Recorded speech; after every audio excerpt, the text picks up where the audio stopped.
They stay tight up the racetrack. Contact. The 4 of Harvick got into the side of the 9. Here comes Larson. In what would be Kevin Harvick's most disappointing season. After coming off 9 wins in the 2020 season, 2021 had high hope for Kevin Harvick. But heading into the playoffs, he had 0 wins. And at Bristol, the cut race, he was looking to have a great shot at winning. He had a very fast car. Up until him and Chase Elliott made contact entering turn number 3. He would push Elliott up the racetrack and he would continue. But unfortunately for Elliott, he had a cut tire because of the fenders that were rubbed. He had to come to pit road and ultimately forfeit his shot at the win, and he wanted revenge on Harvick, so he would air block him for the final 27 laps of the race, giving the win to Kyle Larson. Oh, we have a car slow in the front stretch. Oh, look at this, the 9 of Elliott. Well, Chase Elliott is not happy with Kevin Harvick. He said this happens all the time with that guy. He's not going to race him very nicely for the rest of this night. Well, he showed his frustration. After the race, Kevin Harvick was extremely upset with Chase Elliott, and rightfully so. Elliott basically took the win away from Harvick because he threw a temper tantrum. So on pit road, Harvick would chase him down, park right behind him, and then when they would get out of their car, they would go face to face and start yelling at each other.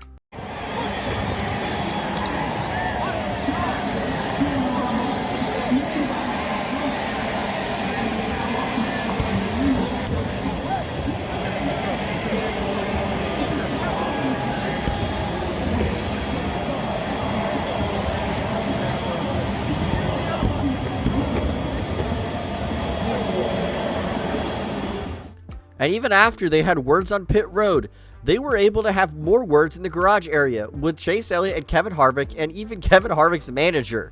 But it all ended at Charlotte just a few weeks later when Harvick ultimately got his revenge on Elliott. Or so he thought. He wrecked Chase Elliott, but then later on, karma happened. 9 has a run of the 19 of Truex, and the 9 is going to force his way in. Oh, the 4 is going to miss the corner. He misses it into the DeWalt wall. Kevin Harvick hard, the right front of the caution comes out.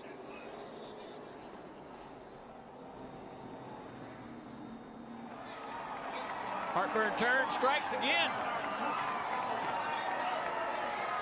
Yeah, Brian. Just walk the tire up one straight.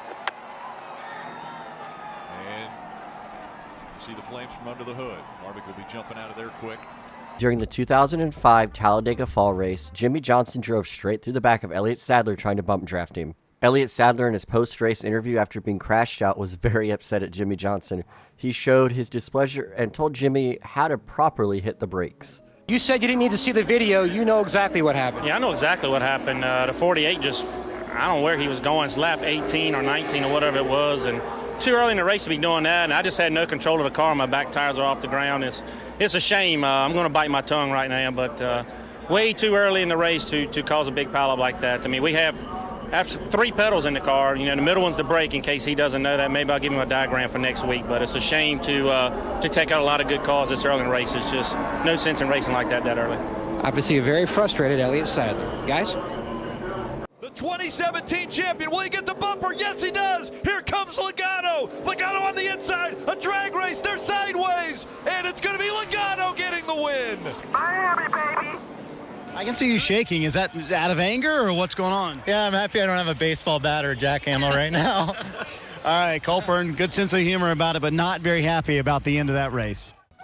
Win at all costs is the new motto for the NASCAR playoffs, and in 2018, Joey Logano put the bumper to Martin Truex as he needed a win to punch his ticket into the Final Four championship race. This is exactly what he did, but Truex's crew chief, and even Kyle Busch were upset with Logano after the race. It wouldn't surprise me that teammates wreck each other, so we were hoping that would happen so we could get up there and have a shot to race for the win. So I kind of held Truex a little bit up more than maybe I should have, but he got chicken anyway. So, you know, that's racing, I guess. There were some issues here. Watch the 20 and the 15 leaving here.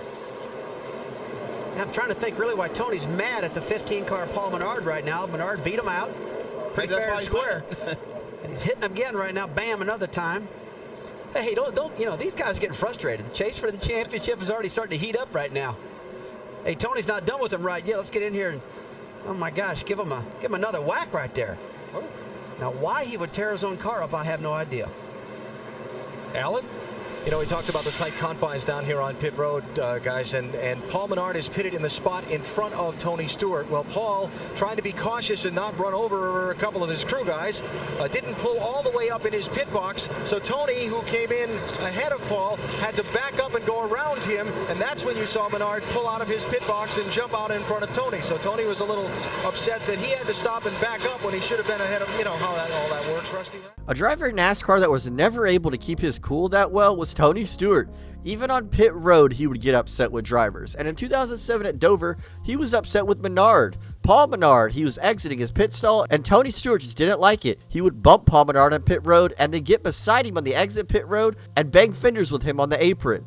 Tony Stewart was actually told by NASCAR that he needed to lay off and calm down. Kyle Busch beating and banging down the front stretch. A big shot by Kyle Busch. Bubba Wallace says, I don't care. You're done. I'm sending you into turn one. And listen, Bubba Wallace might have become a fan favorite with that move. Yeah, a lot of contact here, and both drivers very aggressive on the front stretch. And then Bubba Wallace, after the 18 went by him, just decided, well, you're not going to go any further around this turn. I'm going to spin you. And Brad Keselowski, he was upset. That's him walking over to Matt Kenseth. And Kenseth at the time leading, blocking. Watch this. The two just brake checked the 20 right there. And here comes Dale Jr. He can't stop. Now he's hot. In 2008, Carl Edwards picked up his win at Bristol Motor Speedway in the night race, but it wasn't without any controversy. He had moved Kyle Busch gently out of the way to take the lead and the win. Kyle Busch was extremely upset with him, and after Edwards won the race, Kyle Busch went and banged doors with Edwards, and he even got turned around by Edwards after Edwards was not going to take any of it. Good job today. Awesome day. Carl Edwards mathematically locked in. A little nudge here from Kyle Busch. I don't know what's going on there. They're pushing and shoving a little bit over there. I don't know what that was all about. Now the 18's going to try to run him down. Well, that would have been the little push. NASCAR's calling the 18. Watch this, guys. Here comes the 18, and he is not done yet. They have called him to the NASCAR hauler. Yes, he is. He's coming down the pit road. I guess he didn't like the way he got past. Here's the pass. Just a little nudge getting in the corner. Kyle Busch comes back. You got to expect that. I mean, it comes down to the end of the race. You got to expect that he pays him back right there. Gives Carl a little nudge, but can't get back by. Just frustrated he led so much of the race and lost it. Now here's the post race. They're still. Let's go down to Jamie Little. Well, Bob Osborne's watching the replay as This just shows the immaturity that Kyle Busch had in 2008. He was an arrogant driver who had a lot of talent, but it was hard for him to hone back his emotions. Carl Edwards actually fairly cleanly moved Kyle Busch out of the way, and he was extremely upset about that. I bet now Kyle Busch looks back on this moment and regrets his decisions, but this was still a wild moment in the race. Big battle off of turn 4 here. And into the wall goes Bubba Wallace. And he comes back across the track, tags the 5. They're both in the wall, and the caution comes out. That's the 20 car of Christopher Bell. Christopher Bell hard into the outside wall.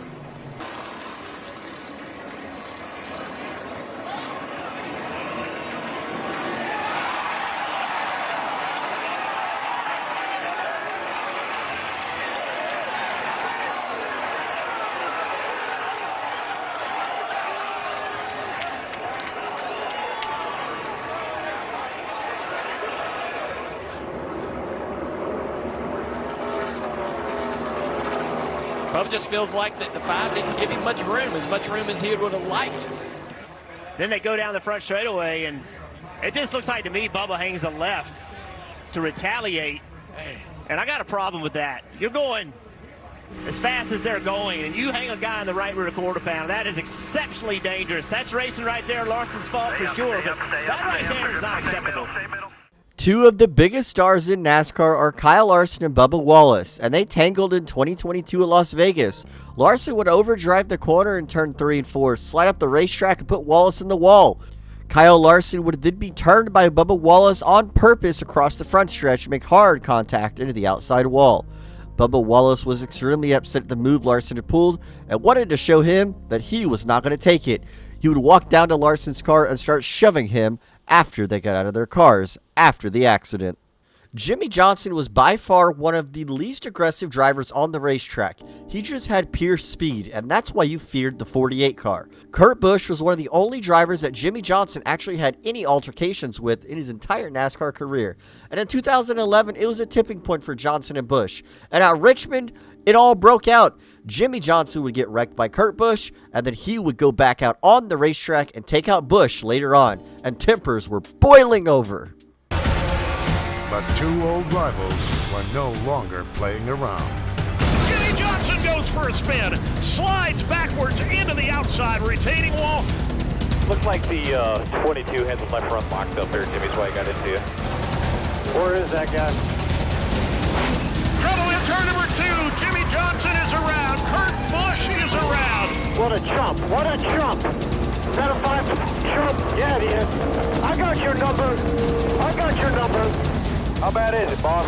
Yeah, we probably heard it this time. Take it to the garage. Take it to the garage. You want something to eat?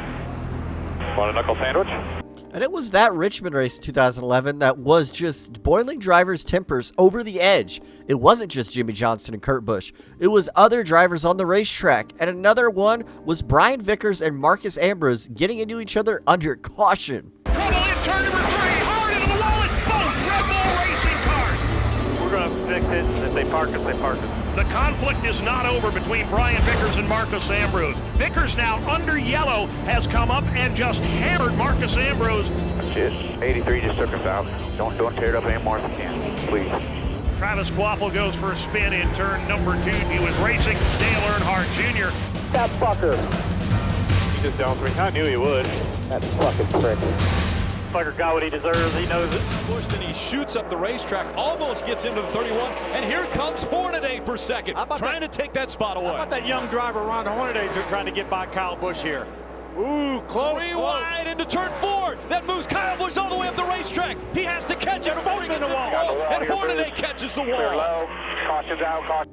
In 2011, Kyle Busch let his aggressiveness get control of him in a way that nobody thought was possible, and he wrecked Ron Hornaday under caution when he was competing for a championship. Remember, in the Truck Series, Kyle Busch would only race to gain wins and basically bragging rights, and he took out a championship contender that night, and it was frowned upon by NASCAR, its fans, and its drivers. The following morning, NASCAR had a meeting with team owner Joe Gibbs and Kyle Busch, and their statement and their decision was they would suspend Kyle Busch for the next race that day in the Nationwide Series and the Cup race the day after that.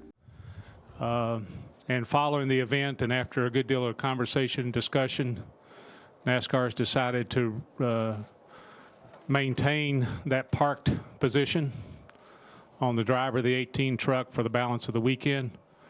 So basically what that means is Kyle Busch will not be participating today or tomorrow in the NASCAR event here in Texas. It's always short track, short tempers, right? But even in a practice session for a heat race, now that's something you don't expect, and it was the first time cars were on track for the season.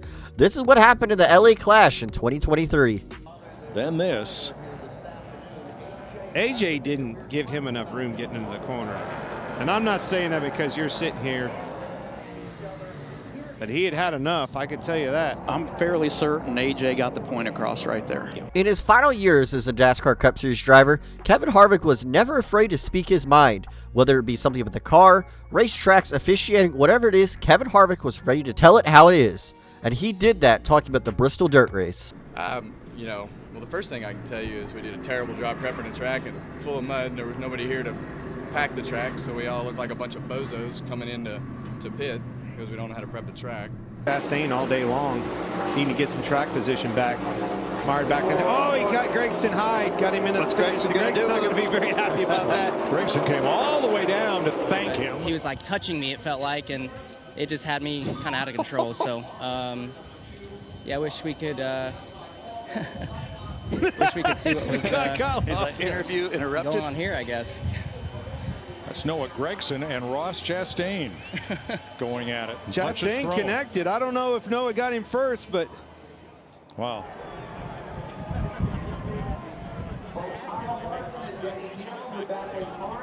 clear you. Gregson. You bored the out of this man. Down and what the is your problem? They got this one right here. They got this one. All right, come on, guys. Chill out. Get back. Come on. Come on. The is your deal, dude? Come on now. Get back. The 2023 season may be one of the more forgettable NASCAR seasons, especially with this new NASCAR Next Gen car. But I will say, the fight that broke out at Kansas was phenomenal. Noah Gragson, who was fed up with Ross Chastain's antics on the track, and when he was put in the wall by Chastain, he started grabbing him. But Chastain said, "Let me go." He didn't listen, and then he punched him right in the face. Noah Gragson couldn't even get another punch in because the NASCAR officials broke the fight up, but it was still a great fight at the time. I don't need assistance in who took for what tires. We do need assistance, however, working on a car on a flat racetrack where cars don't turn or stick. We knew this going in. Glad we think we're ready to win this chase. We need to get ready to be out on stage in Vegas again. Got 7 races to go here. Let's keep our head in this thing. 10-4. Let's be positive. I raced this hard for last in my life. This is awesome. Nothing you did there helped. We're going to put some right front packer in it, bud. Isn't that going to take camber out of it? Just go ahead, do what you guys want. I'm sure you got computers in there to tell you what to do. Glad we're making all the highlight reels now. They don't worry about nothing about racing. We just worry about what goes on radio chatter. If you've enjoyed this video, please hit the like and subscribe button down below. Also, if you've liked this video, I'm pretty sure these videos will catch your eye also.